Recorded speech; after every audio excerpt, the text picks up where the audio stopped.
What's going on, guys? Welcome back to the Fuck the Stigma podcast. This is Laisha, your host now. My name is Jake. I'm here today with the lovely Laisha. You guys are probably like, who is this random weird guy? And that's what I am. I'm a random weird guy. No, I came here. I'm friends with Robbie, who is the owner of the nonprofit Fuck the Stigma. And I am the newest member of the team here. And today... I'm so excited about that. Yeah, let's go. And today we are going to be telling your story for second time. You've done this on camera once before? I've done it on camera, like when I first started the platform. Okay. Yeah. So I feel like, now I'm at 3.5 years sober. I think it'd be cool to do a little... see where I'm at today with recovery and life, because so much can happen in just a small amount of time. Right.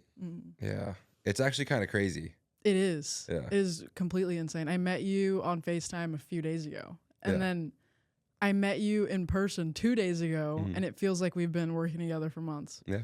Here we are. Let's keep going. Yeah. All right. So I guess I'll start it off just basic. I mean, nothing, don't need to be too crazy or anything. Just what was your early life like? Because this podcast is called Fuck the Stigma. And for anyone that doesn't know, you've had a crazy journey. You were in a treatment facility. What were you addicted to? Xanax and alcohol specifically. Okay. And there was a ton of shit, that negative things, traumatic things, horrible things that have happened to you along the way. What tell me about your childhood. Was it a normal childhood? Was it were both your parents there? Like what is that? What comes up? Yeah, so when I think about childhood, I feel like when I thought about it before, I thought about it very negatively, but now I think of it more so positively because I'm comparing it to other people's situations growing up. Like in reality, I had a roof over my head, food on the table. But yeah, there was like financial struggles. Both of my parents moved to America only a few years before they had me and my brother. Wow. So they were born and raised in Dominican Republic, a whole different set of rules, and they didn't grow up much with their parents. So like they're doing this parenting thing, having children in the States, and like trying to get, their feet on the ground, trying to make it in America in a sense. As people who are, now just learning English. My dad barely knows English today. Okay. And yeah, we weren't, I would say like lower class, maybe almost like now I would consider them middle class, but now like just like I shared a room with my brother up until I was in 8th grade. So like that's fucking annoying first of all. A lot of fights, there was like physical abuse in the home, and it wasn't, and I never acknowledged that as well, because when I think of like physical and domestic violence, I think of like every single day you're getting beat and you're bleeding. But like for me, in my household, it was like almost unexpected. It could not happen for months, and then it happens again. And then the next day, like my dad wants to like hug me and kiss me on the cheek. You know what I mean? Yeah. So it was confusing and really infuriating. Like there was months at a time I didn't want to even like hug my dad or have him touch me in any way. And yeah, so I like grew up kind of resentful towards that. And that was from him hitting you? Yeah. Yeah. Yeah. It led for me to have, resentment towards him in a lot of ways. And my mom was like mainly working, trying to like, fix her credit score, trying to like, buy a house at some point. And my dad smoked weed, and like, that's not the biggest deal in the world. Like when I look at it today, but when I was a kid and me and my brother found his like weed stash, it was like the end of the world. We were like, oh my God, that's horrible. And then I also remember getting mad at him for that as well. And that caused issues between, my mom and him. And my brother really struggled a lot with like, his own stuff, and I'm the youngest, and being like a younger sibling and like witnessing that, I don't know what to do. He struggled with gender identity. He struggled a lot with like suicidal ideation. Whoa. Yeah, like there'd be times where like a police officer just knocks on the door and is like, hey, we got a call about someone thinking about committing suicide. And then I'm confused. We're all confused. Our hearts dropping. And then, you know, I'm having to visit my brother in like the mental hospital. Wow. And like having to be there for that. And we go and visit him and don't even acknowledge the fact that we don't even acknowledge where we are. We kind of just like are having like a normal conversation, like how we would have if I was like hanging out in his bedroom. You know what I mean? Like that was we had such a lack of like acceptance and acknowledgement of what was really going on. Like there was like drugs in the house. There was physical violence, us struggling with mental health, and we just didn't talk about it. But at the end of the day, like I am also grateful for like my parents, my brother, and you know the things I had growing up. Like I got a PlayStation, like whatever. You know, I got to go home and like I felt decently comfortable compared to like, you know, another person. Yeah. So my question to you before you continue, and I'm sorry. It's okay. But I grew up in a very, I don't know if it's a different time. I don't know if 6 years, I'm 27, you're 21. I don't know if, I mean, radically, the iPhone came out in 2007. And I do believe that, you know, social media and our phones and just access and stimulation is a big reason why we do have mental health problems. But that wasn't really the world that I grew up in. I was like a jock. You know, I wasn't worried about my gender identity. I wasn't worried about, you know, if I wanted to be here. I was worried about if Becky liked me. You know, or I was worried about handing in that paper, right? I'm always fascinated with stories like yours because I remember even in high school, which I now look back and I'm blessed to not experience this, but like even like someone going to a counselor, I would be like, why? Like the school counselor? Yeah. I'd be like, what's going on? Like the football game's Friday. What do you think? You think it? I know you're saying that it was violence. There was a ton of factors. Two parents, you know, immigrant parents coming here, just figuring it out. But like, what do you think in your household specifically caused some of like these mental illnesses? Like it's just going unaddressed. I feel like is what I think it is. Yeah. Not talking about it, not acknowledging that. Like now I've just recently learned my dad is bipolar and is just like not medicated for it whatsoever.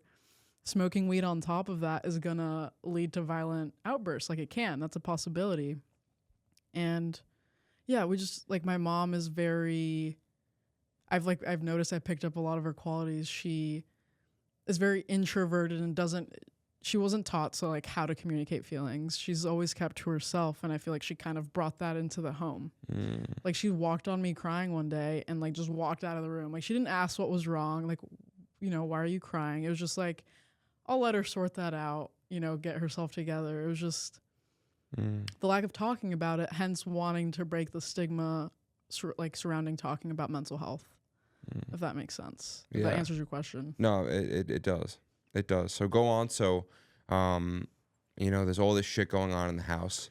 And also what you said was funny because, yes, we're from like, we had two completely different experiences in high school.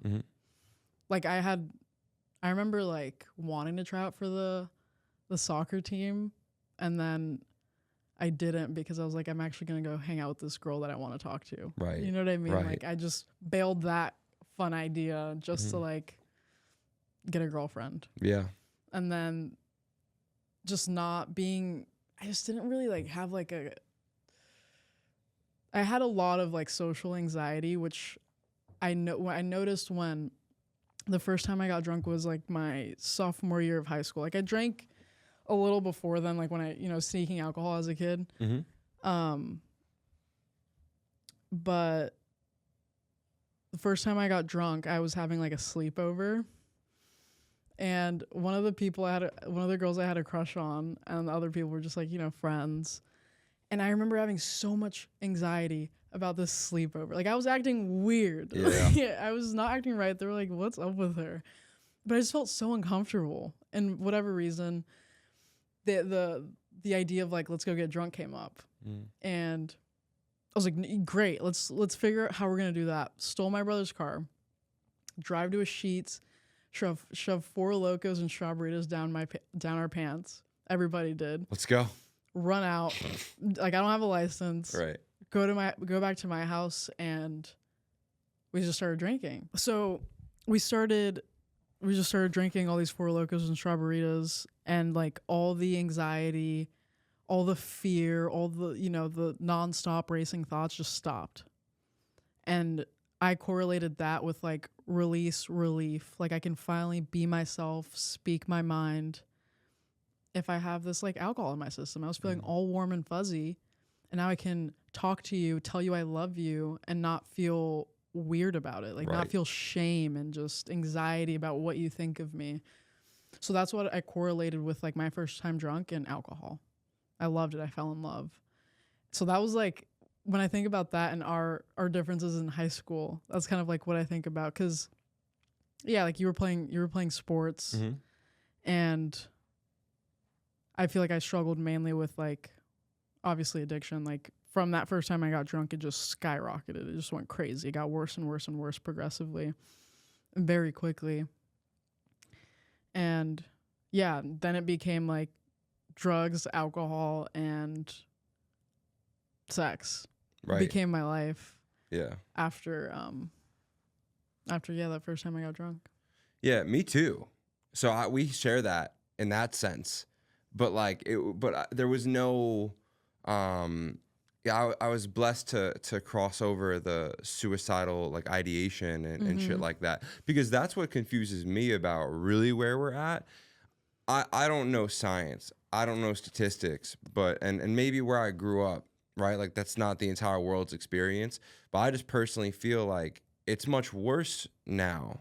Like I did experience the same thing you're saying. Like, the first time I drank, it was like, wow, I can go up to anyone and feel like Superman, and like it was the same thing with any type of substance, but there wasn't like I guess it never turned into a problem.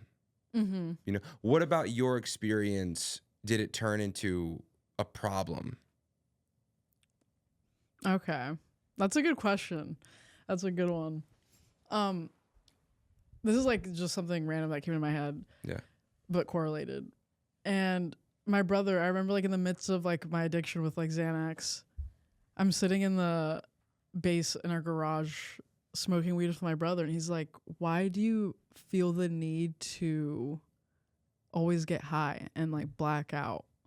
I was like, I don't know. I really don't have an answer to that question. Like, I have no idea. I guess like part of me somewhat has like an idea now, but it's always been like this question mark up in the air. It became a problem.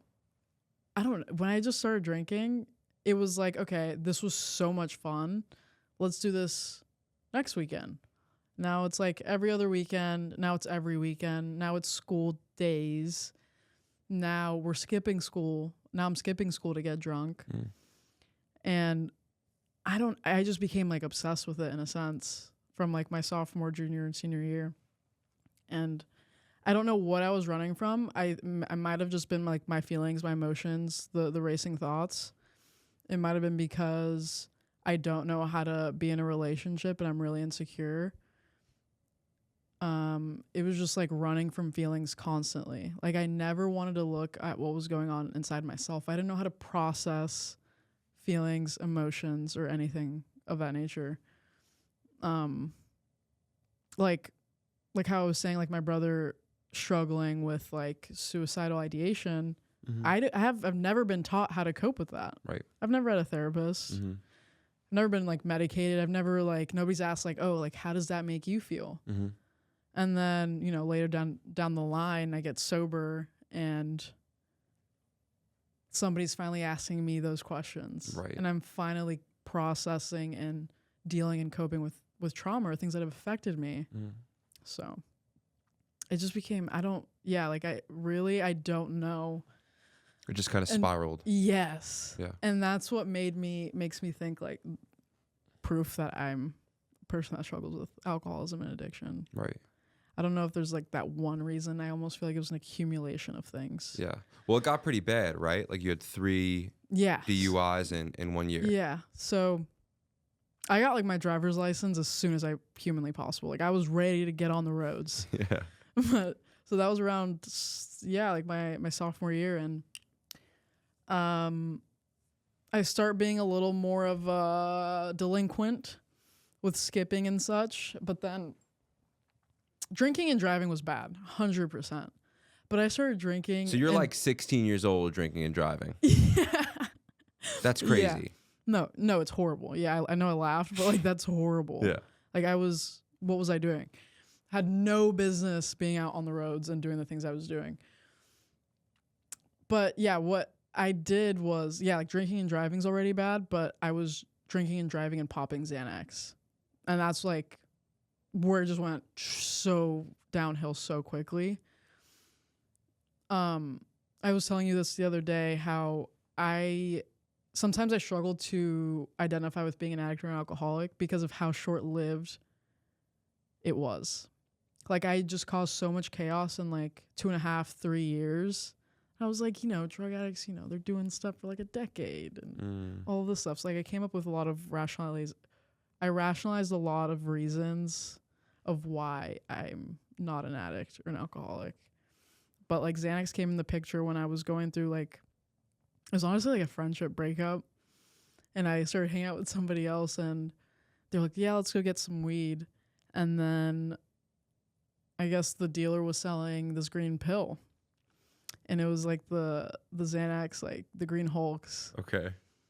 And no hesitation, she asked if I wanted, to share half with her. I was like, yeah, let's go. Let's do it. Let's go crazy. Right. Yeah, you're just a kid. You feel invincible. Yes, 100%. And on Xanax, I felt even more invincible. Oh my gosh. I literally thought I was God on Xanax. Like nothing could hurt me. I will instigate a fight and truly believe I'll win. I could be knocked down so many times, but I can't feel anything, so I'm going to get up and keep fighting. For no reason. What am I trying to prove? Right. Tried it my first night doing Xanax. So ended up smoking, ended up drinking, and that was the perfect cocktail. I loved the blackout and I loved not being present. And I love that I couldn't remember my day. Like I just fell in love with that. There's videos of me doing dumb things and looking dumb, sounding dumb. I was a zombie, slurring, and just honestly it was really cringe to like look back on. But I'm like, dude, look, I'm having a great time. So I correlated it with having a great time, though I couldn't remember it. And I, like would magically wake up in my bed in the morning. Wow. And I was like, so this is like safe. Like, I don't know how I got to my bed, but I'm home now. Let's do it all over again. It's crazy. That's when it was truly off. Yeah. Because now you're fucking with, I am blessed. I've never taken a Xanax.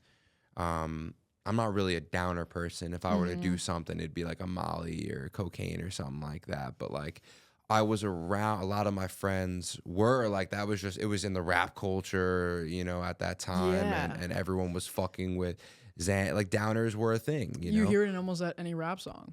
And I had friends that it's like a weird thing, like rich white kids that like start rocking like a Miri and like Montclair and like they're always rolling blunts. But I just had friends that would just be that had Xanax problems, and every time you'd be around and they'd be like, yo. That's exactly it.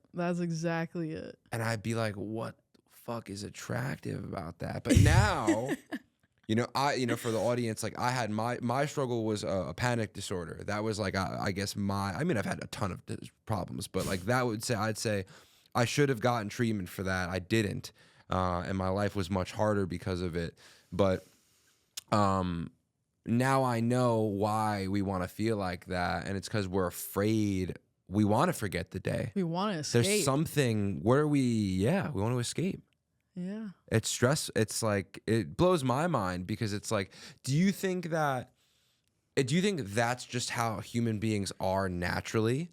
It doesn't matter where you grow up. There's a feeling of you want to escape. Part of me, honestly, yeah. Part of me does believe that. Yeah. because I think everybody does it just in a different way. Scrolling on your phone, you can, focus and hone in on food or anything. Like we like lock in a one thing to escape, video games, whatever it is. But recently, I mean, I always knew this was important in recovery and like, yeah, so I always knew this was important in recovery, but the importance of like staying in the present moment and in the now. Oh. Because I've noticed for myself, and I mean, everybody does it. We're always constantly thinking about the past or the future. Like we think the future is better than where we are now, or we think the future is going to be worse than where we are now. So we try and think about the past and like, oh my God, the past was so much better. And have you heard the thing of anxieties when you're thinking too much about the future and the past, like can lead to depression, thinking about the past too much? Kind of like that. Right. Like we try and do anything to get out of the present moment and in the now. But a lot of us don't know how to like be now and in the present moment. Facts. I agree. So in a sense, like with your panic disorder, I think like, I don't know what was going through your head, but I'm assuming future. Catastrophizing about the future. Yeah. And yeah, I don't know what my deal was with the Xanax, but I just did not want to be here, period. Like nowhere. Like I want to just be launched out of this planet. I remember like it wouldn't even, like I wasn't there. It literally felt when I was like, I literally felt like when I was on Xanax, my body was just, my soul was shot out of my body and I just wasn't here anymore. And I got to like finally escape for like that, the entirety of that day. And like just something else took over. Part of me feels like it was like, it had like a demonic like scent, like presence to it. Like the things I would do when I was like high on Xans, it was really bad. Wow. That's so interesting. The demonic sense of it, right? Yeah. Because it's like, I was like, the reason I say that, I was like extremely like over sexual. All of my words would hurt you. Everything I would do under the influence of Xans was selfish in some way, shape, or form. I was stealing from people, stealing from stores, obviously driving drunk, like slurring. It was just like it felt like a presence in my body that like just didn't fully know how to function in the human flesh. If that makes sense. Like it had like the zombie like feel. wow.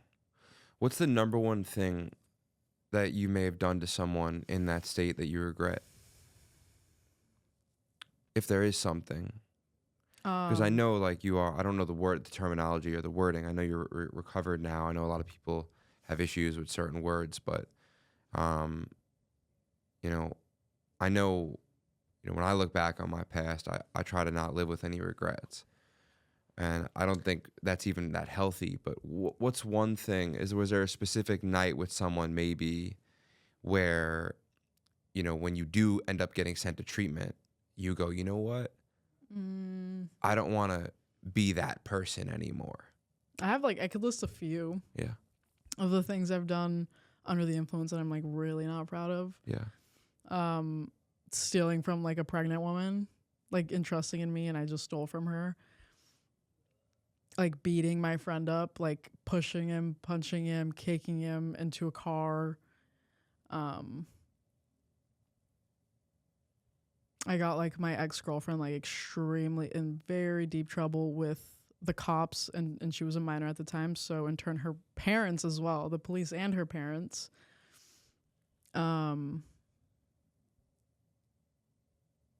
lot of cheating, which I'm like extremely not proud of. I cheated on a lot of people. I led people on, hurt their feelings, just putting a lot of people in danger. The fact that I was even in a car with somebody and driving drunk and like getting in multiple accidents with the same person, like that's like what? Like how selfish is that of me, of the person in the car and the people on the road? Are you at fault? Yeah. Sometimes it doesn't feel like it because I literally felt like I wasn't there. But 100%, like that's my fault, even though like in a sense I felt like I didn't make a conscious decision because I mentally was not there. I want to move on to, you know, getting into treatment and things turning around, because it's like it's even like dark to speak about. Because like I could see your energy is so good, you know, and I'm because I, you know, part of me asked that question, one, because I just find it interesting, but two, I don't know if you are, like, I think any human being would do a very similar thing under similar circumstances. I don't think we're that different. Like, I understand, like, one thing that I've learned after like everything that I've been through, and I've just learned that human beings, like, we're not all that different. We're really not. And Yeah. that's also another thing they teach us in recovery is find the similarities with other people and not the differences. Wow. Because we're so similar, but our brain, our ego wants to make us special. Like terminally unique is like what we want to be. And yeah, finding the similarities with other people. And I honestly think we are all very similar. Like I think our thought processes and our train of thought like go very similarly as well. It helps you not judge people, you know? Because if you think that, like, under similar circumstances, I would have done the same thing, then who am I to talk shit about them? Who am I to condemn that person? Because it's like, I genuinely just believe that a lot of these things, like, kind of are responses to your environment, trauma responses, things like that. And one last thing I do want to speak about before we get to like, all right, we're going to treatment, is tell me about the DUIs, right? Like, are you freaking out getting pulled over by a cop? Because we're talking 16, 17, right? Like that happens three different times. What's that process like? What's happening in that moment? 100%. Yeah. So my first DUI, 2 of my DUIs were car accidents. Oh my goodness. So first DUI, I'm driving, barred out. Broad is like daylight, so much daylight is daytime.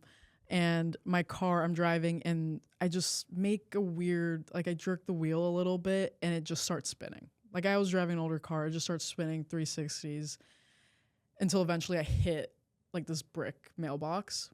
And it's like not just like a mail, like it's a brick thing, pillar almost, and there's a mailbox in it. And I hit that, and I'm like, I have drugs and alcohol in the car. I'm with my friend. I'm like, please go away with this. Like, just go. I obviously didn't call the cops. Somebody else did. And I do a field sobriety test, and I'm like, I'm totally going to pass this. I wasn't like, I don't remember feeling that much fear because of this being under the influence of Xanax, but fail the field sobriety test. They take me to get my blood drawn, and then I go into jail. Like jail stay, but I'm 17, so my mom is able to get me out on a custody release. She picks me up, of course is yelling at me, you know? Then I'm like, fuck that. I run to downtown Winston and I stay at a friend's for a few nights. Okay. A few months later, I get a new car. I had that car for about 2 weeks. I'm smoking a blunt driving on the highway. Yeah. I'm like so slow-mo. I'm grabbing the blunt. I know that like cement median that divides the different like the other lanes of the highway. Yeah. Crash into that, just like point blank, middle of the night, crash into that. And you crashed into the cement divider? Yeah. On the freeway, yeah. And wasn't wearing a seatbelt. My face slams into the steering wheel, blood just gushing. Do I feel it? No. And I'm like, fuck. I get out of the car. I hide my Xanax. I like throw them away. I throw my Xanax like in the freeway. And the police officer shows up. He's like, do you need an ambulance? And I'm like, no, I don't think so. And I'm like, there's blood on my face. And he's like, how old are you? Like, you should call your mom to see if like we should get you to the hospital. So I call my mom, barred out, just got in an accident. I'm like, Mom, the police officer's asking if I should go on the ambulance. Should I? And then, yeah, So I got a DUI that night, which I don't remember getting. I thought I like slid by somehow. My third DUI was a few months later. I'm 18 at this point, and I'm just, apparently it's like 2 a.m. and I'm asleep at a green light in Winston-Salem. So I guess like somebody pulled me out, like was like, hey, somebody checked up on me. I think it was an emergency vehicle, and I got arrested. And that night I didn't remember getting arrested.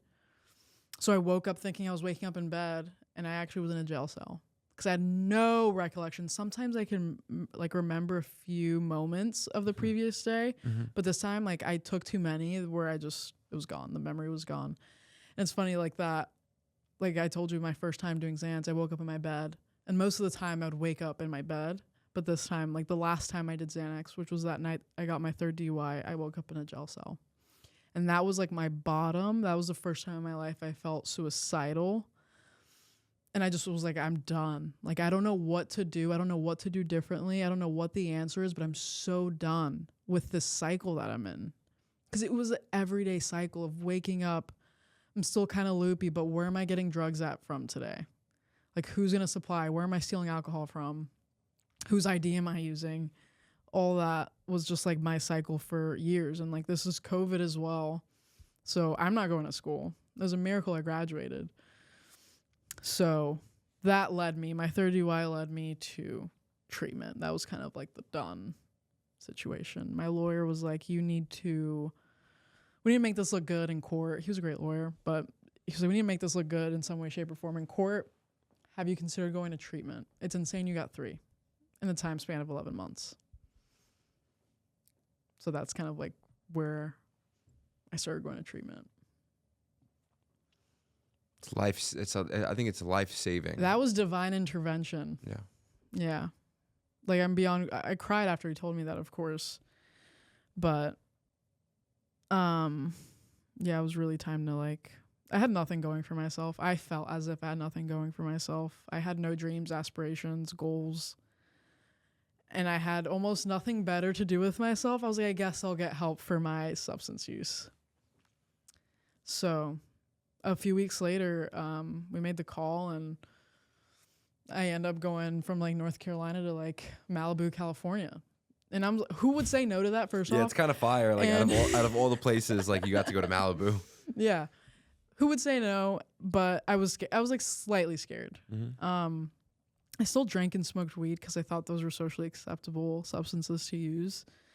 But I didn't touch Xanax again. So in a sense, I like detoxed off of Xans, like in my room, and was just getting off like alcohol. And of course I went to rehab, and it was just like a life-changing experience. When I look back at my life in the past few years, I just see a lot of like higher power, like divine intervention, and just like God smeared all over it with just all the experiences, things aligning perfectly. It's just like I can't make it up at all. Yeah. No, I mean, it's funny, right? Have limited space in the treatment and addiction space, but everyone that I've met that works in this field seems to have had a problem with it, which I personally think is one of the most inspiring and really roadmap on how to live your life. Is like, take something take that's the gift, right? It's almost like that's our call in life, our struggle, our problems, the things that we go through, the things that are unique to us. It's like, how do we take this thing that was so horrible, endure it, and then turn it around and be useful to other people that are going through the same thing? And that's what's crazy. It's almost like you had no aspirations. Your aspiration chose you. 100%. Which is like really like to think about where you're at now. Like it's I find it weird in life that certain things have to happen to us certain bad things lead us to better days. Yeah. And there's a really beautiful story. There's a pastor, his name is John Mark Comer. He's one of my favorite pastors, and he's had a rough past 4 years, and in his family they have this tradition where they go around the table for birthdays, and everyone around the table says something about themselves. This says something about whoever's birthday it is.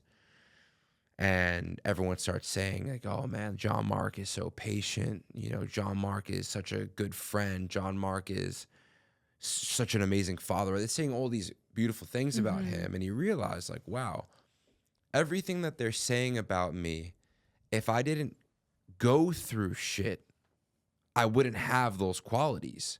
Oh, yeah. The reason why I'm patient is because I had this panic attack thing happen to me. The reason why I'm kind to people is because I didn't want to be here at a point in my life. I know how hard it is, right? It's like the things that are negative in our life, that's actually, those seasons are when you really grow the most. The sad part is some people, especially in the treatment spaces, some people don't eventually see a tomorrow because drugs and alcohol are dangerous.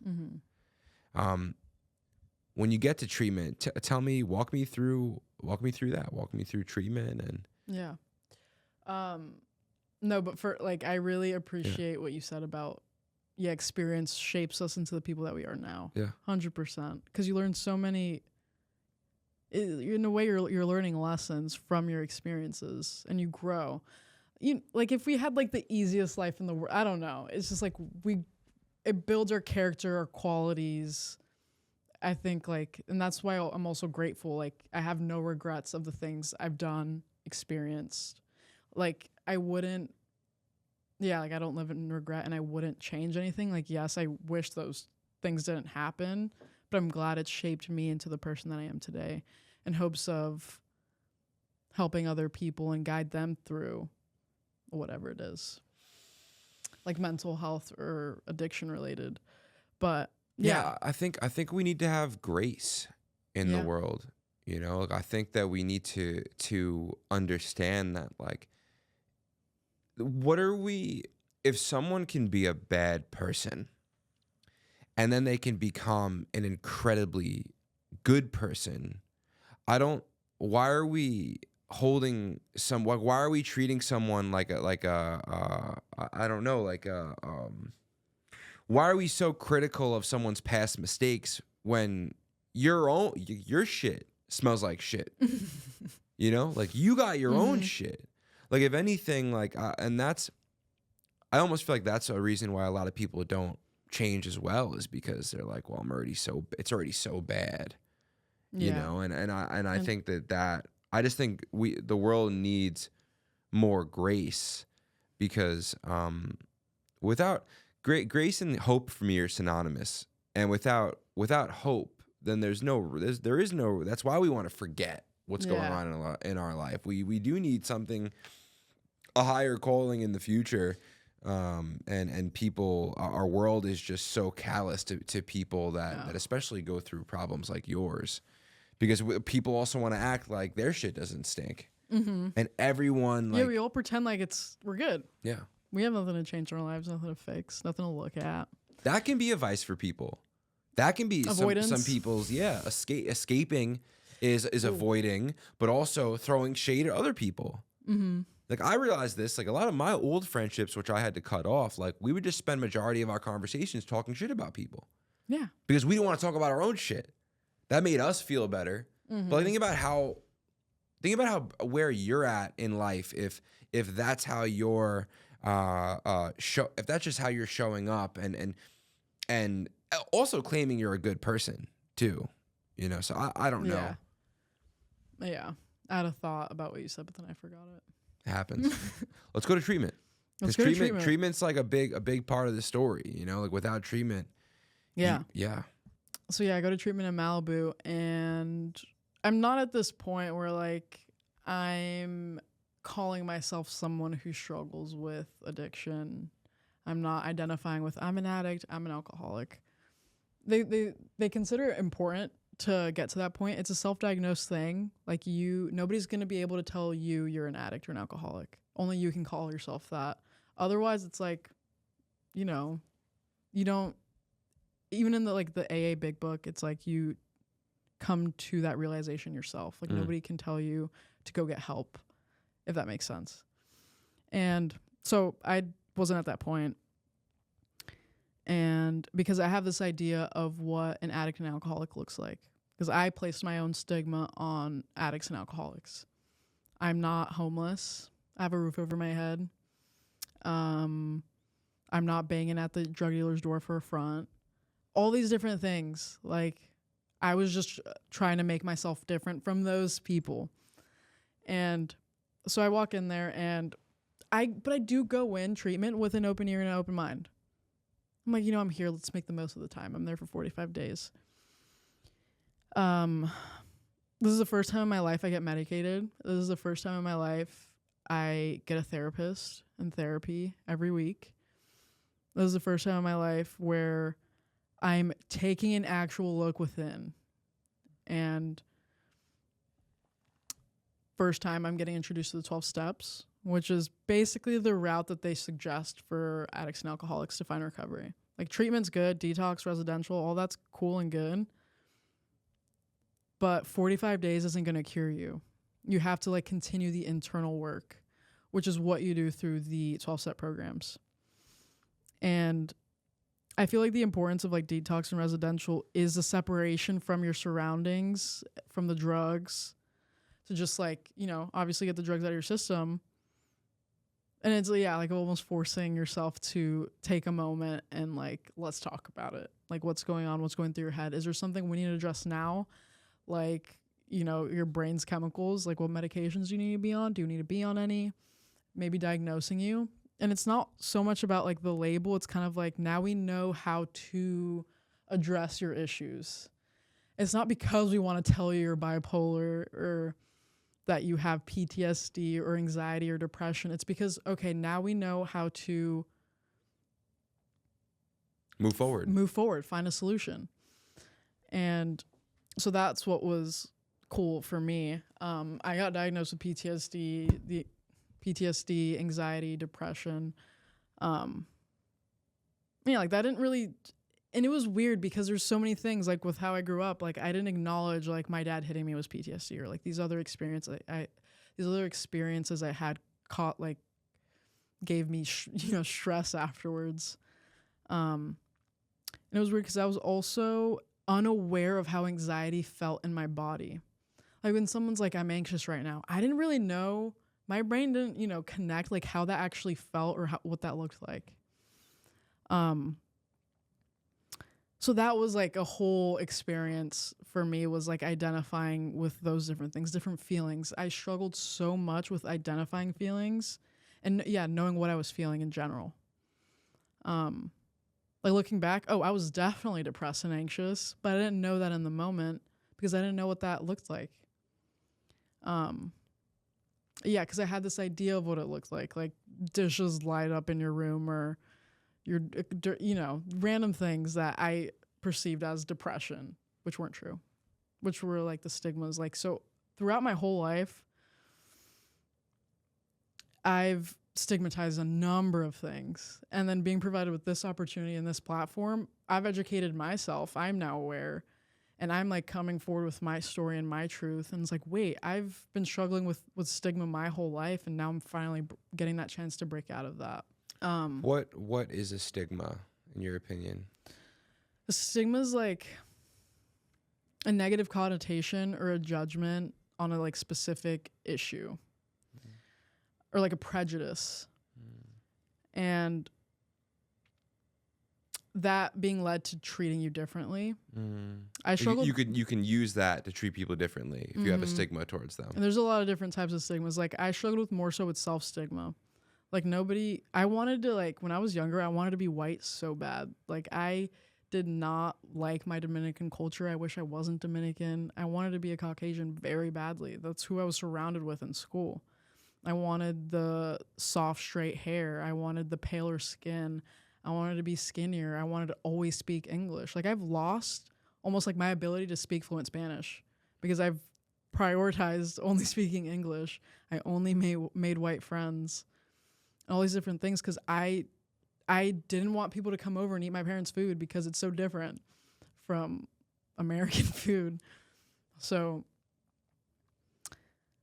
yeah, like nobody was like, Laisha, you should, be more white. It was because the way I perceived the world, I should be more like them. That's the stigma I was portraying on myself. So that's self-stigma, if that makes sense. And then there's like systemic stigma, like you're getting treated differently at the workplace because of X, Y, and Z. Could be because you're gay or your race or something of that nature. Mm-hmm. Or somebody won't hire you because you have a history of like alcoholism, like that's different kind of stigmas.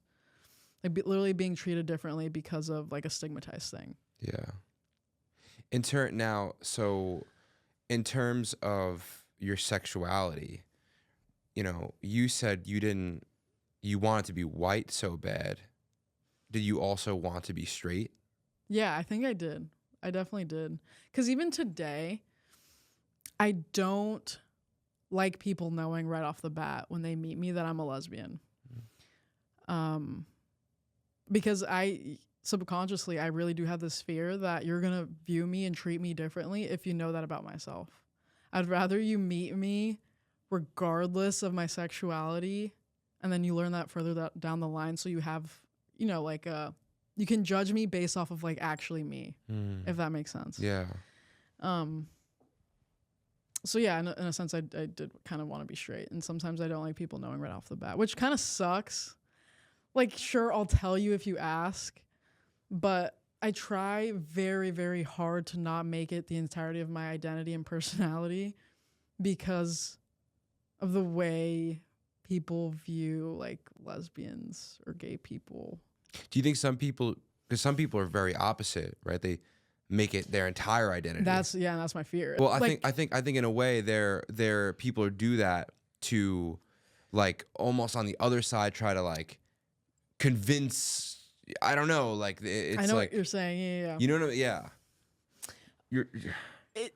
I feel like, and it's valid. Like, go ahead, do that. But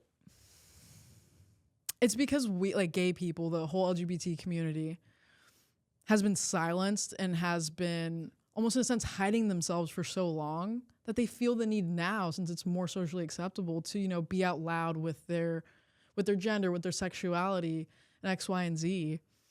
And that's great. Like we're in a safer place in the world, more so than before, where we can like do that. And it's, doing the contrary of what we had to do in the past. But I don't know what it is in my brain. I'm like, I don't want to be known as like a lesbian. Yeah. I don't want that to be the first thing people think of when they see me. Even an addict. Like, I don't know what I want people to see me as, but it's like, not all these labels jumbled in because you have these ideas of those things.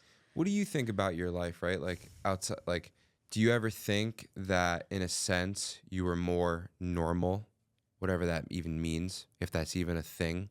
Do you ever have thoughts like that? That my life has been normal? Like, do you ever like kind of just wish like you grew up in Kansas and... Honestly, no. No. I feel like I grew up in a pretty boring place, but I'm like okay with the way I grew up, even though obviously things I would change. Right. And that I would have wanted to be different growing up, but no, I think you've accepted them now. Yeah. Yeah. And I could sense that off you. I just wanted to ask. Mm-hmm. So then with treatment, right? Yeah. It sounds like obviously like there was a hard part of it because, well, I mean, there's good and bad to it. I'm sure like being in Malibu was probably amazing. Yeah. I randomly just bawled my eyes out. Somebody could say like just a certain combination of words and I would be sobbing. Like I had to step out and just bawl my eyes out. And I couldn't even tell you exactly what was said because my memory sucks. But a lot of like outbursts and crying and struggles and having to process things. Give me a day, right? Because we all have defining moments in our life. We all have moments in our life that stick out a little bit. And I do think that there is kind of that, you know, there's like the dark night of the soul, right? But then there's also this almost like I feel supernatural, tremendous like click, like aha almost This in a sense. aha moment. Yeah. Okay, yeah. Like, did you have a moment where you're like, yo, A, I'm an addict. B, I'm getting better. Or, you know, Yeah. there's hope. My aha moment in treatment, I don't remember like the specific time, like moment, but I remember my thought process with it. We had a facilitator that was just slamming the big book in our face, just fucking preaching that shit. And which I greatly appreciate. I still talk to him to this day. Like, I love him. Mm-hmm.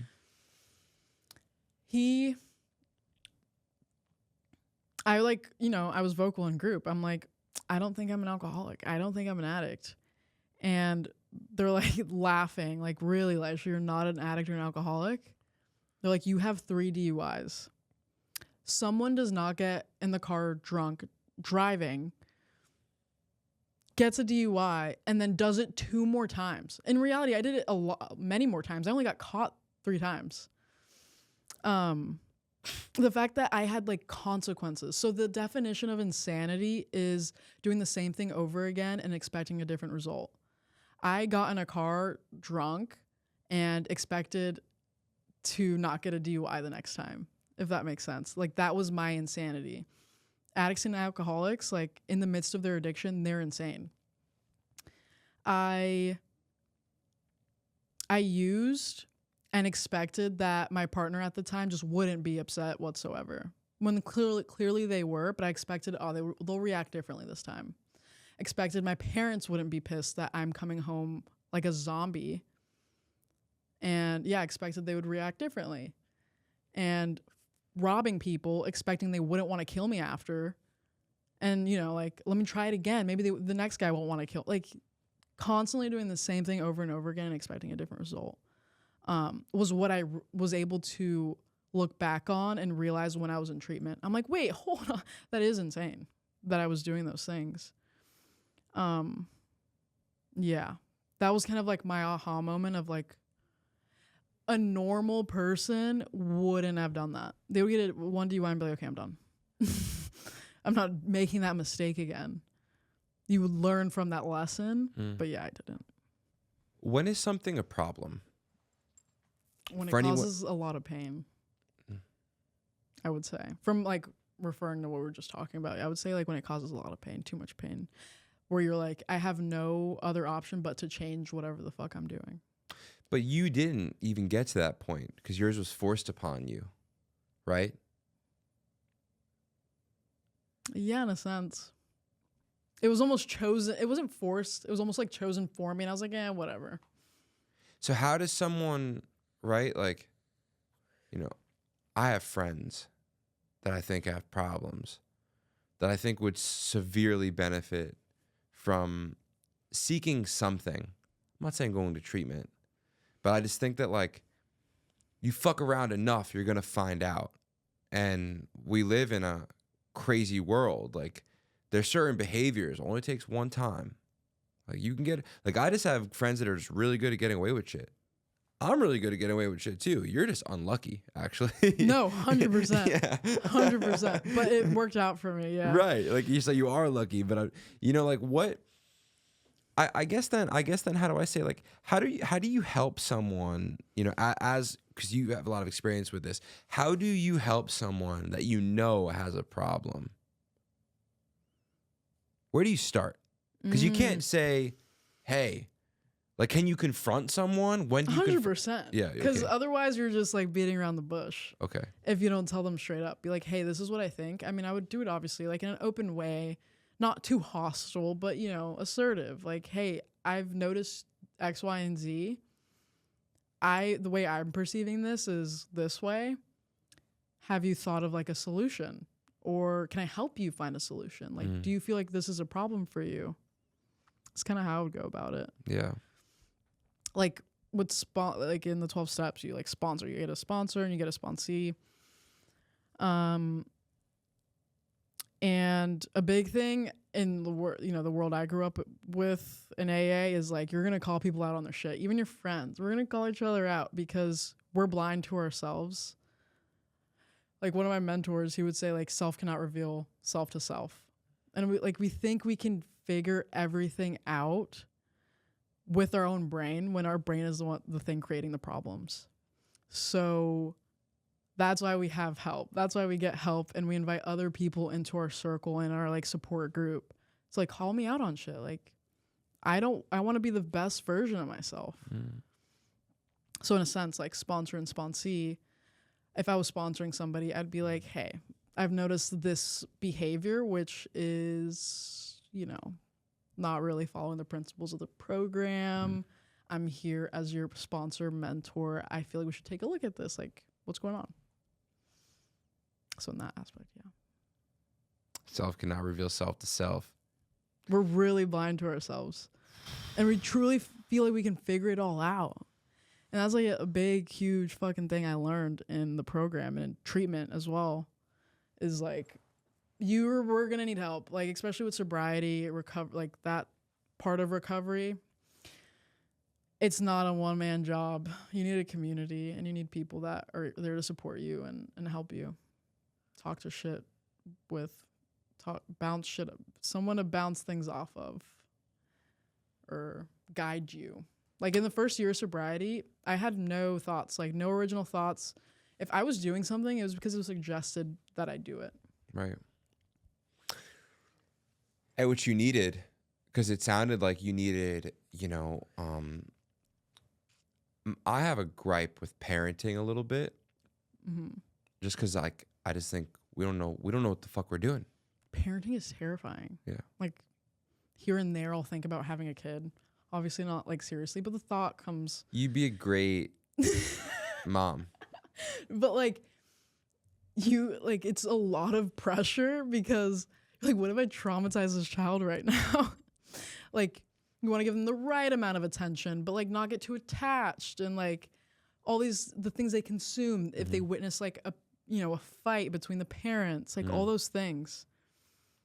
It's like, yeah, it's scary. Yeah, you'd be a great mom. I could just tell, it's like, it's the pain that, again, like what we were speaking about before, it's the pain that really makes you,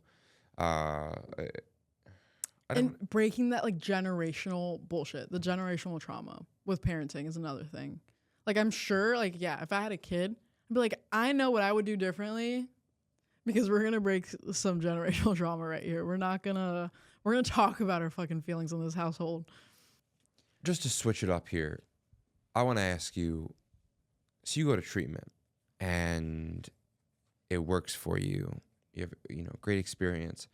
I think the statistic is that, 94% of people relapse after their first time in treatment. Why is that? It's because they're not ready and they haven't fully admitted that they were powerless over their alcoholism or addiction and that their life is unmanageable, period. Like, they're just like they're like, I can keep going. I can keep fighting. I can keep figuring out a way to make me drinking work, me using drugs work. Like, I can figure out a way to do it successfully. If they're not getting sober after like really trying, it's because a part in them like really believes that they can still use a drink or a drug. My opinion, from what I've heard. That's so good. I've recently treated surrender like a weapon. I never understood surrender. Like, what does that really mean? As a man, you don't want to surrender as a man. 100%. Dude, yes. Nobody's ego wants to give up, wants to surrender and admit like powerlessness. Like, oh my God, I have no control over this. It's like we constantly have, like, as human beings, literally just humans, us, our brains, don't want to give up and never want to, we just want to keep fighting. Surrender is like the last thing our ego wants to do.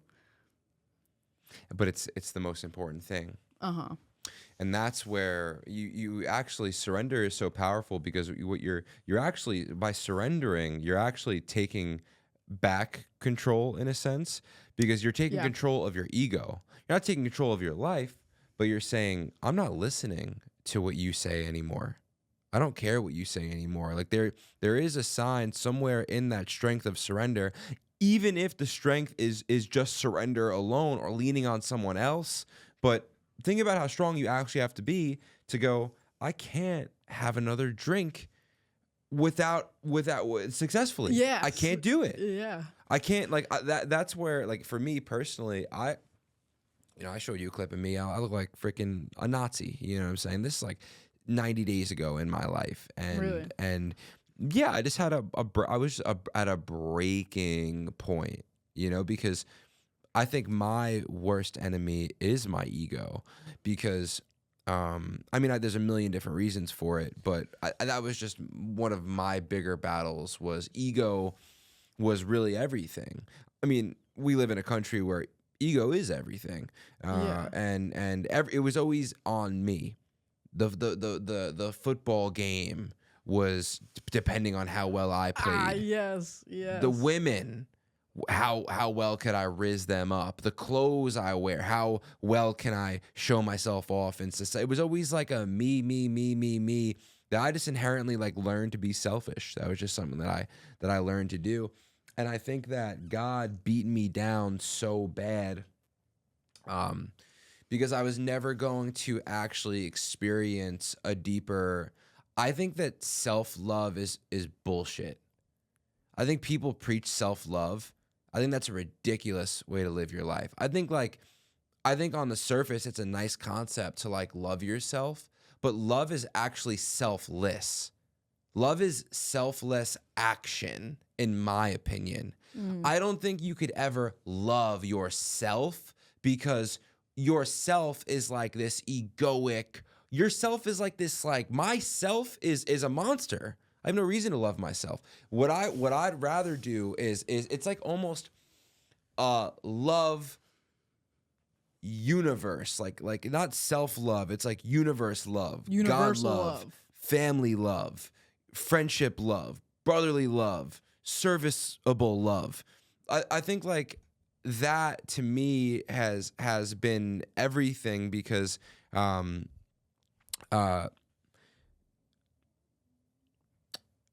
I guess the point that I'm trying to get at is that was the lesson that I found in surrender, was that, it's not all about me. Yeah. And actually, the reason why I feel so shitty is because I'm too worried about me. I'm like, like it's not that deep, bro. It's not that serious. And it also is like a sign of maturity, in my opinion. Once like you begin to, they say a man becomes a man when he becomes responsible for someone else. When he becomes responsible for other people. So that's like, to transfer that over to the audience, like that's just like a little bit of game. And even you said it before, like, one of the biggest aspects of recovery and treatment is community. Mm-hmm. And that's everything. But like a big part of recovery for me has been literally thinking of me less and thinking about others a little bit more. Because the more I'm concerned on like my bullshit, I'm thinking about all my problems, my life, my relationship, everything like I have going on, like the worst, our brain will just stir it up and make it worse than it really actually is. And then sometimes we just like sitting in our shit and not try and put action and find a solution in it. And then going to somebody else and asking them how they are could probably be one of the most grounding things you can do. For sure. I feel. Yeah, for sure. Because the same way you didn't exist when you were taking a Xanax or any pill for that matter, it's like you don't exist when you're helping someone else. Yeah. If I'm solely committed and focused on helping someone else, then I don't exist. And if I don't exist, my problems don't exist. Yeah. Yeah. Circling back, it just makes me think more so about like staying in the present moment. Yeah. Like we worry a lot about things that we're powerless over. And then that keeps us from the present moment. It's like, okay, what can you do about it right now? Nothing. So let's go back to this moment. In this moment, there is nothing wrong. But our brain, I can sit here and think of a million problems that will make me feel like shit in this moment when there's actually nothing wrong happening. So how is your, addiction to now sobriety How has that impacted the way you view and live your life? In a lot of ways. Yeah. Another thing I kind of also wanted to touch on that Yeah. made me think of this is addiction doesn't just show up in my life with drugs and alcohol. Like, drugs and alcohol have been removed from me for 3.5 years. But those like alcoholic tendencies, like that kind of like insanity sometimes like will show up. I can obsess over things. Like, in this like stint of sobriety, I go to extremes. Like, alcoholics and addicts are extreme people. I went to an extreme. I have my sex issues. I think all humans have sex issues. But in the beginning of my sobriety, I also struggled still with my sexuality. I was like, maybe I'm bisexual. All this rediscovery in that area. But I like hurt somebody's feelings. I was like, okay, I'm done with sex. I'm done with like abstinent. We're going completely abstinent. And it wasn't the best way of going about it. It was like kind of an avoidant thing of me to do. But I'm like, okay, no sex. When sex was reintroduced into my life, it was way too much. Like, it was horrible, painful for me and the other person. Another extreme. I'm going from like 0 to 100 very quickly, and like just in this realm of sex. And then I go to the gym. I'm like, I wasn't hitting the gym at all. I noticed I was like gaining a little bit of weight. I'm like, okay, let's do something about it. Now I'm like crazy worried and always thinking about my diet or when I'm going to the gym next. And then when I'm at the gym, I'm hitting it at 100. So finding that balance in things and like having to constantly be aware of how I'm going about living in a sense. And like finding that, yeah, like I've had to find a balance with sex and relationships. And can I even have I ever even had a good balance with like emotional intimacy and physical intimacy? So all those different things I've had to look at. But I'm like grateful for the experiences, because otherwise it's like I'm grateful. This is something I'm getting to work on. Yeah. What else are you doing? Yeah. What else are you doing? But I see like the addiction recovery in a lot of things. Like, even with just, when I'm thinking a little too much about myself, let me go reach out to the next person. Yeah. Am I being like honest in my day to day? Am I connecting with a higher power in my day to day? Yeah. Am I meditating? All these different things are like what go into the program. Am I taking inventory? What have I done wrong? Did I do anything wrong today? Should I make things right? All that stuff. So, yeah, it is something that I don't think is really curable. This is my belief. Like, I don't think addiction is curable. I have brought people on the podcast that are like, yeah, I was a full-fledged alcoholic, and now I smoke weed to maintain, my mental health. And it's like, they're able to do that. But I think if I were to pick up a blunt today, it'd be like, I'll only be smoking weed. You'll catch me doing nothing else, and all of my money is going to go to weed. I think recovery does look different for everybody, but the most important thing is to get help. Yeah. I know you so well now. I know. I know we know each other so well. I know you so well now.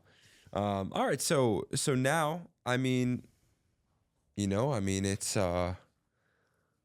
it's crazy to think about, it's crazy to think about your life, right? Like just, 3-4 years ago. This is all kind of new for you as well. Yeah, newish. And it's weird because I feel so disconnected from that life. It doesn't even feel like me, like Laisha experienced that, because I'm nothing. I changed so much. I'm nothing like who I was when I came into rehab 3.5 years ago. What's the future for people? Not for you. I want to get to your future, but what's the future? What's going on? What's the? What do you mean? I'm not saying you're like a doctor or anything, but just like homie to homie, like, dude, it's getting worse. The addiction issues? Mental health and addiction and all this shit, right? Like, it's getting worse. I hope, like, with this whole platform, like, I hope the future is we're not so ashamed to seek help for mental health or addiction. Like, that's the whole point we want to break, the whole reason why we want to break the stigma. Stigma prevents people from seeking treatment. That's like one of the main issues. That and financials, insurance, bullshit. But yeah. I just hope like the future for people, it is like getting worse in a sense with like social media and violence everywhere and like fear mongering and news. But I hope like this movement can provide people not like a space and a platform can provide like people not feeling so ashamed of their struggles and are willing to take the action to do something about it. Whenever like, and that's on your time, like whenever you're ready, but we want people to know that there's a safe place, that there is a solution, there is answers. I love that shit. Mm-hmm. I love that shit. All right, so now future for you, right? Like what's your purpose now? Shit. I think I'm going balls deep into fuck the stigma right now is my future. Dude, like I was telling you this earlier, like I've never had a plan. Like things have just happened and I'm like beyond grateful. It's like all of this, everything in my life and in my recovery and even in my addiction, like all that happened. Like I'm glad I got arrested 3 times. And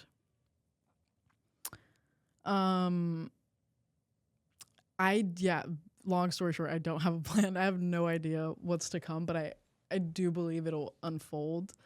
And I think like God's plan is better than my plan because anytime I have an idea, it's never that good. So I'm kind of like almost like putting like my hands off of like the wheel and like just letting things unfold in a sense. Because like in reality, like I don't have a plan. I was actually just talking to my friend about this. Like she's coming up with this like 5-year plan with her boyfriend. And I'm like, no idea what the next year will even look like for me. In all honesty, I wish like part of me wishes I had a plan because it's kind of comforting. But at the same time, like anything can change at any moment. I would say outside looking in, I could sense that you don't have a plan. And that's what I admire about you. Yeah. Because I have a plan. And the plan is get fucking demoralized. Because that's what plans do. They demoralize you because they don't work out. We make plans. God laughs. That's actually scripture. There's a scripture in the Bible that says something like that. Mm-hmm. You know, it's like we don't get to control things. You know, like I was saying this like the other day. I mean, in some ways it sounds like a little insensitive, but like I think it's true. We can't even put out a fire. Like human beings think that we're like this big, strong, I got a plan. I know where I'm going. Bro, we can't even put a fire out. You know, we're talking about artificial intelligence, this thing, that thing, doing. I'm like, bro, we don't even know how deep a lake is. You know what I'm saying? Like we're not this like, because when I've tried to, that's how I surrendered. I tried becoming successful in every area of my life, whether it was financially, spiritually, sexually, whatever I was trying to become successful in my life, I tried, and like not only did I fail, I was like destroyed, like groundbreaking level 0. I think that was God's funny way of like letting me know, like, bro, you don't control this shit, bro. Mm-hmm. You don't control this shit. Like the illusion of control. Yeah, I don't think we have that much control. Like, I think what's much better than having a grand plan is just to take a step. Yes. Right? Yes. Take a step. Call it a leap of faith. You know, we really can't control that much. Like, but you know, I don't even think you can control what time you wake up. You know, some days I don't want to wake up at that time. Definitely can't. Yeah, like you know, but I'm just saying, like, what can you do? Like, what are just all like you can do is do what's in front of you. Like going back to the now thing. Right. Like that's all you can do is like, what can I do now? Wow. Yeah. Just be right here, right now. And it's like our brains can't even, like I'm reading this book on this. Like that's why I'm so passionate about it. It's called The Power of Now. Like we can come up with all these plans, all these elaborate, I want it to go this way, that way. But like we can't do shit unless we do something now. Like what's in our face, being in the present moment, not thinking about the past, not thinking about the future. Mm-hmm. Sometimes we even taint the present with the past, with our past experiences. Like I'm talking to you, maybe a guy that looked like you, like hurt my feelings in the past. So like now I have this idea about how you're going to treat me. Yeah. And that's not me being in the present moment. Right. That's me tainting like this you. Yeah. Fuck stigmas. Be in the present moment. Have some type of higher power. Get help. Community is so important. And don't talk about it. Don't drive drunk. Don't drive. That is very true though. Yeah, and talk about it. Yeah. All right. Well, do you have anything I else you'd? like really appreciate you, and Yeah. like thank you for just coming here, flying out here all the way from LA, Yeah, of course. taking this time with me, and just, dude, we're having a blast. And Yeah. This is I thank you so much. And you know what? It's just like I truthfully am like I don't like the more as I age, the more I want to like take the watch and the fucking hat off and show my pimples and like the more I age, the more I realize like I actually feel better when I'm not focused on this thing. So like that's for our future with Fuck the Stigma, and for anyone listening, it's like this is a real selfless mission. Like this is like my life is a selfless mission. Fuck the Stigma's life, your life, Robbie's life. Like we're selfless people doing things just really to take our horrible experience and make the world a better place. yeah, Yeah. So anyway, we're gonna do some fucking cool ass shit.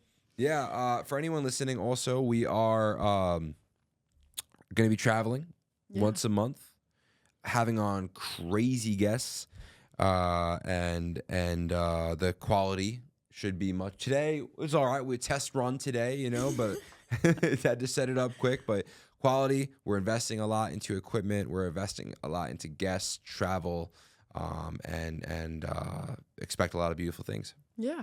Yeah. Thank you all.